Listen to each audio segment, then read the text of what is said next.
কয়টা বাজতেছে সেটা ফ্যাক্ট না। ফ্যাক্ট হচ্ছে যে আলহামদুলিল্লাহ বাসা আসি। আসসালামু আলাইকুম রহমতুল্লাহ। আজকে আসি অবশ্য জিদ্দায়।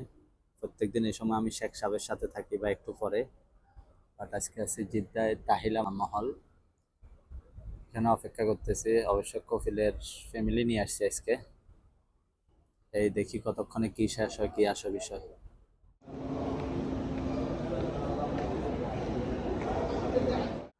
আমি আসলে দেখানোর চেষ্টা করতেছি যে একদিনে কয়টা জায়গায় ঘোরা লাগে।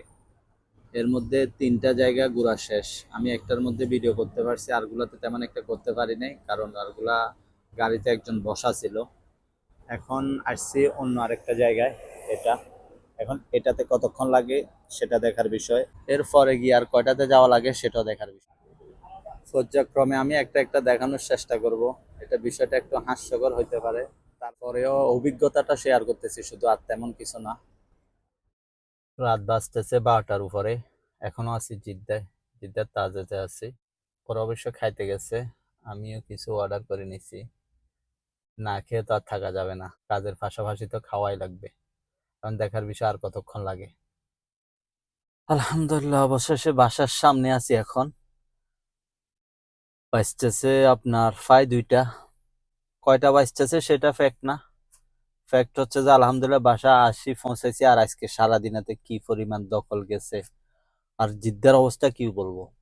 মনে হচ্ছে যে জিদ্দাতে আজকে কিছু এক্সট্রা গাড়ি নামাই দিছে। আমি জিদ্দা তো প্রায় সময় যাই, বাট আজকের মতো এরকম জিদ্দা আমি খুব কমই দেখছি।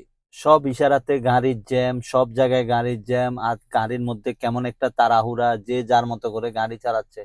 মানে জিদ্দায় আজকে গাড়ি চালাতে কি পরিমাণ যে ফেরা হইছে, আর মাথায় যে কি পরিমাণ চাপ পড়ছে আজকে বলার বাইরে। আমি আসরের আগে গেছি, আসতেছি এখন। সারাক্ষণই টুকটাক গাড়িতেই ছিলাম, তেমন একটা কোথাও রেস্ট করার সুযোগ পাই নাই। বাট মানে যতক্ষণ পর্যন্ত গাড়ি চালাইছি ততক্ষণ পর্যন্ত একটা ফেরার মধ্যে ছিলাম। যাক আলহামদুলিল্লাহ অবশেষে বাসার সামনে আসি পৌঁছাইছি, সেটাতে একটু স্বস্তি লাগতেছে। যারা ড্রাইভার আছেন সবাই সাবধানে থাকবেন।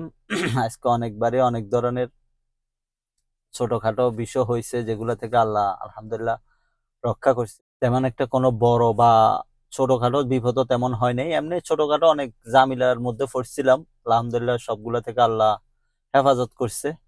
অবশেষে আল্লাহর কাছে লাখো শুক্রিয়া যে বাসার সামনে আসি পৌঁছাইছি। আজকের জন্য এতটুকু।